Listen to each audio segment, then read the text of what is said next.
Hamas ने एक बड़ा हमला इजराइल पर किया है। इससे पहले इजराइल लगातार गाजा पट्टी पर हवाई हमले करता है। पिछले दिनों इजराइल के हमले में फिलिस्तीन के हजारों लोग मारे गए, न जाने कितने लोगों ने अपनी जान गंवाई। पर इस बार हमास ने जोरदार जवाब दिया है और हमास की ओर से किए गए ताजा हमले में इजराइल को बहुत बड़ा झटका लगा है। ये साल का सबसे बड़ा हमला माना जा रहा है। जो सूचना सामने आई है उसके मुताबिक देर रात हमास की ओर से खतरनाक रॉकेट फायर किए गए। सबसे बड़ी बात ये कि जो रॉकेट फायर किए गए वो बहुत कम समय में एक साथ कई मारक फायर कर सकता है। हमास की ओर से इससे पहले भी एक साथ कई रॉकेट फायर किए गए। आधे से ज्यादा रॉकेट इजराइल में सटीक ठिकानों पर गिरे। जिन ठिकानों पर हमास ने निशाना साधा वो पूरी तरह से बर्बाद हो गए। इजराइल का एयर डिफेंस सिस्टम एक बार फिर पूरी तरह से फेल नजर आया।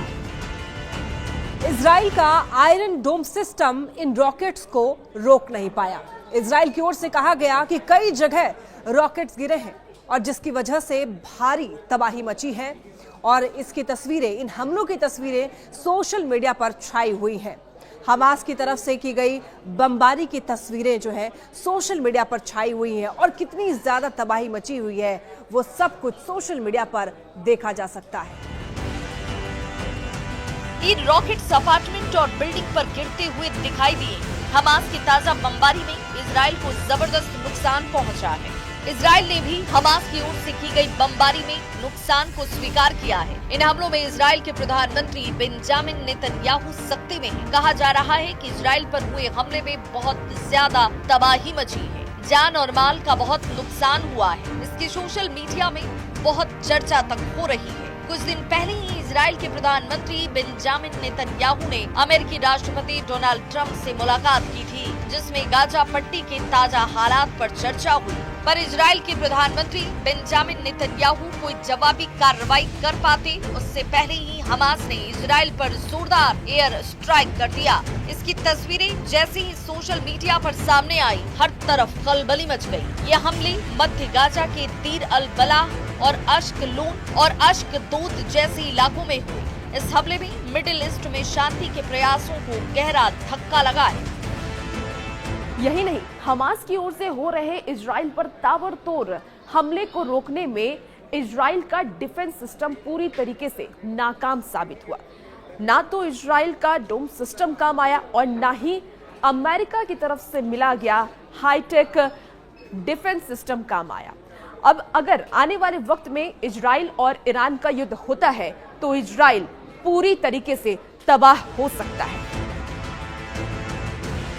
जबकि ये डिफेंस सिस्टम इजराइल के लिए बेहद महत्वपूर्ण था। इससे पहले इजराइल अपने डिफेंस सिस्टम का पूरी दुनिया में बखान करने का कोई मौका नहीं छोड़ता था। इजराइल ने एंटी बैलिस्टिक मिसाइल सिस्टम और डोम सिस्टम की बढ़ चढ़कर चर्चा की, पर हमास के ताजा हमलों में ये सिस्टम फेल रहे और इजराइल की सुरक्षा को लेकर गंभीर सवाल खड़े हो गए।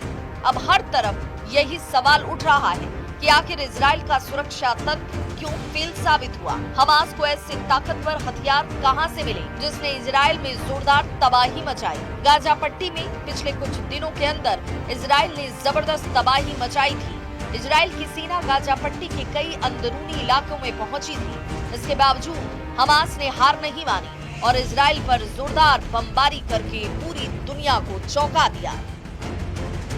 इजराइल का कहना है कि गाजा पट्टी के जिन इलाकों में हमास का कब्जा है वहां पर हमास ने कुछ विदेशी बंधकों को भी कैद करके रखा हुआ है और इन्हीं बंधकों को तलाशने के लिए इजरायली सेना चप्पा चप्पा छान रही है। हालांकि अभी तक इनका कुछ अता पता नहीं लगा है।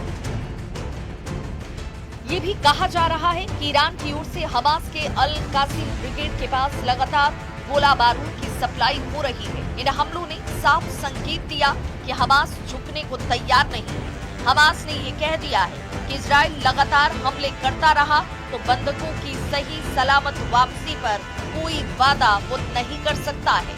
इजराइल अमेरिका से चाहे कोई भी डील कर ले। हमास ने दावा किया कि फिलिस्तीनी गाजा पट्टी से हटने वाले नहीं हैं। अगर इजराइल जबरदस्ती फिलिस्तीनियों को गाजा पट्टी से हटाने की कोशिश करेगा तो इजराइल की ये कोशिश सफल नहीं होगी। इसीलिए हमास के लड़ाके एक के बाद एक इजराइल पर लगातार अटैक कर रहे हैं। और मिसाइलों के ताबड़तोड़ वार से इजराइल को मिट्टी में मिलाने पर आमादा हैं। उधर हमास के हमलों के जवाब में गाजा पट्टी के विभिन्न क्षेत्रों में इजरायली हमले में कम से कम 19 फिलिस्तीनी मारे गए। गाजा सिविल डिफेंस का कहना है कि गाजा शहर के उत्तर पूर्व में खास करके जो इजराइल ने निशाना बनाया घरों को, उसमें 10 महिलाओं और बच्चों को मार दिया गया। गाजा पट्टी के उत्तर में जबालिया क्षेत्र में इजरायली सेना ने 3 लोगों की हत्या कर दी और अन्य को घायल कर दिया। गाजा पट्टी के दक्षिणी शहर खान यूनुस में इजरायली ड्रोन हमलों में कम से कम 2 बच्चे समेत 5 लोगों की जान चली गई। वहीं केंद्रीय नुसेरात शहर में विस्थापितों को भोजन वितरित करने वाले एक टेंट पर इजरायली विमान के हमले में एक शख्स की मौत हो गई। फिलिस्तीनी सुरक्षा सूत्रों के अनुसार पिछले कुछ समय से गाजा सिटी के पूर्वी हिस्सों बेत हनून और बेत लाहिया क्षेत्रों में इजरायली तोपखाने से लगातार गोलाबारी की जा रही है। इस बीच हमास के सशक्त विंग अल कसर ब्रिगेड ने एक बयान में कहा कि उसके लड़ाकों ने गाजा सिटी के पूर्वी हिस्से में स्थित अल वफा अस्पताल के पास 3 इजरायली मकारवा 4 टैंकों को निशाना बनाया। हालांकि इजरायली सेना ने अब तक इन हमलों पर कोई टिप्पणी नहीं की। इजराइल रक्षा बल ने कहा कि गाजा पट्टी में फिर से शुरू किए गए अभियान के तहत हमास के राजनीतिक ब्यूरो के कुल 11 वरिष्ठ अधिकारी मारे जा चुके। फिर से शुरू किए गए अभियानों में अब तक वायुसेना के 350 लड़ाकू विमानों और लगभग 1200 आतंकी ठिकानों पर हवाई हमले किए गए। 100 से अधिक लक्ष्य सटीक हमलों में नष्ट किए गए और गाजा पट्टी में आतंकी संगठनों के सैकड़ों आतंकियों व सैन्य कमांडरों को मार गिराया गया है।